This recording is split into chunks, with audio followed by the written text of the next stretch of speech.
video pembelajarannya Bu Rati ya pagi hari ini. Nah, pagi hari ini kita akan belajar tematik 2B, subtema yang ketiga, pembelajaran yang kelima, dan pembelajaran yang keenam. Nah, disimak videonya ya. Tema 2B, bermain di lingkunganku.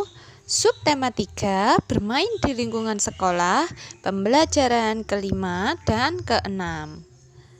Nah, pertama kita akan belajar menyebutkan hal yang harus dilakukan atau tidak boleh dilakukan di sekolah ya. Nah, kemarin kan sudah dijelaskan sama Bu Guru apa itu aturan. Sekarang kita sebutkan hal yang harus dilakukan dan tidak boleh dilakukan di sekolah ya, atau tidak boleh dilanggar di sekolah. Nah, ada kegiatan yang harus dilakukan atau tidak boleh dilakukan di sekolah. Berikut adalah contoh hal yang harus dilakukan di sekolah. Yang pertama yaitu melakukan piket kelas sesuai jadwal. 2. Memakai seragam yang bersih dan rapi. 3. Berdoa sebelum memulai pelajaran. Itu adalah 3 contoh hal yang harus dilakukan di sekolah ya. Dan masih banyak contoh lainnya. Nah, yang kedua yaitu contoh hal-hal yang tidak boleh dilakukan di sekolah. Yang pertama, merusak buku perpustakaan. 2. Terlambat datang ke sekolah. 3. Membuang sampah sembarangan atau tidak pada tempatnya. Dan lain-lain ya, masih banyak lagi hal-hal yang tidak boleh dilakukan di sekitar sekolah kita.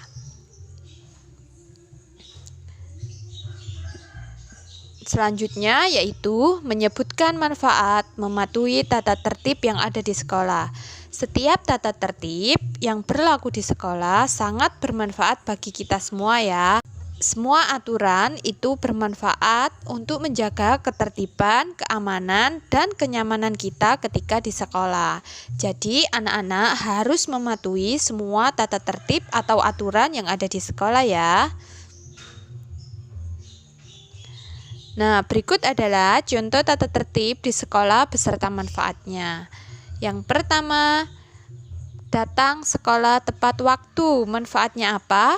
Kita tidak akan ketinggalan pelajaran dan tidak akan mendapatkan hukuman dari Bapak Ibu Guru.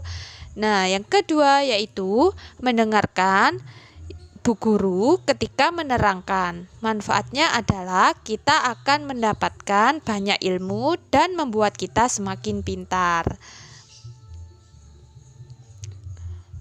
Oke, sebaliknya tata tertib yang kita langgar dapat berakibat tidak baik kepada kita. Nah, berikut adalah contoh tata tertib yang kita langgar beserta akibatnya. Yang pertama, ketika kita datang terlambat ke sekolah, dapat berakibat kita ketinggalan pelajaran. Yang kedua, kita membuang sampah sembarangan, maka mengakibatkan lingkungan sekolah kita menjadi kotor. Dan selanjutnya yaitu belajar membuat pertanyaan sesuai gambar. Nah, kita dapat mengetahui berbagai hal dengan mendengarkan. Misalnya tentang keragaman sebuah benda di sekitar kita. Maka dengarkanlah cerita dengan seksama, lalu catatlah hal-hal penting dalam cerita tersebut. Itulah yang akan menjadi patokan kita mendapatkan informasi dari sebuah cerita atau gambar. Nah, yang kedua, caranya yaitu dengan menulis pertanyaan, menggunakan kata tanya apa, mengapa, kapan, di mana, siapa, dan bagaimana sesuai jenis informasi yang ingin kita peroleh.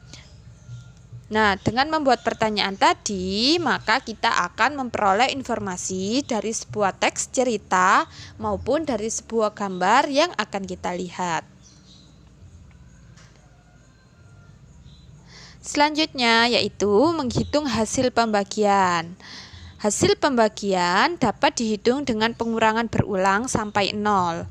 Hasil pembagian juga dapat diketahui dengan mengingat hasil perkalian atau melihat tabel perkalian.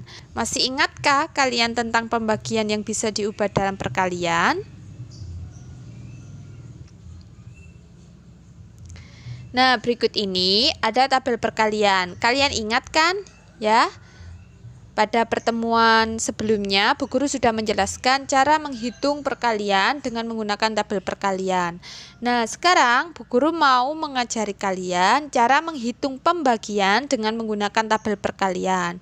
Diingat ya, kalau panah yang di atas arah kanan itu disebut dengan kolom. Nah, kalau yang ke bawah disebut dengan baris. Diingat-ingat ya anak-anak ya. Nah, sekarang ada contoh. Berapa ya? 28 dibagi 4. Nah, langkah yang pertama yaitu pada tabel di samping carilah bilangan 28 yang terletak pada baris keempat. Nah, perhatikan panah merah ya, yang dari baris keempat. Kita tarik garis ke arah kanan sampai ketemu angka 28. Nah, sudah ketemu angka 28-nya, maka kita tarik garis panah lagi ke arah atas sampai angka berapa itu?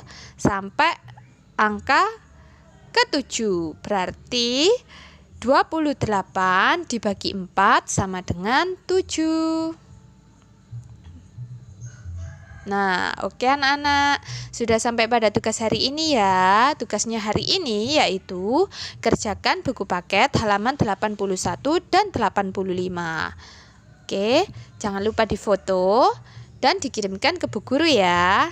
Oke anak-anak, cukup sekian dulu ya video pembelajaran dari Bu Rati pagi hari ini. Dan jangan lupa tugas yang telah diberikan oleh Bu Guru segera dikerjakan ya. Tetap jaga kesehatan di rumah dan tetap semangat belajar ya anak-anak. Bu Guru akhiri. Wassalamualaikum warahmatullahi wabarakatuh. Dadah.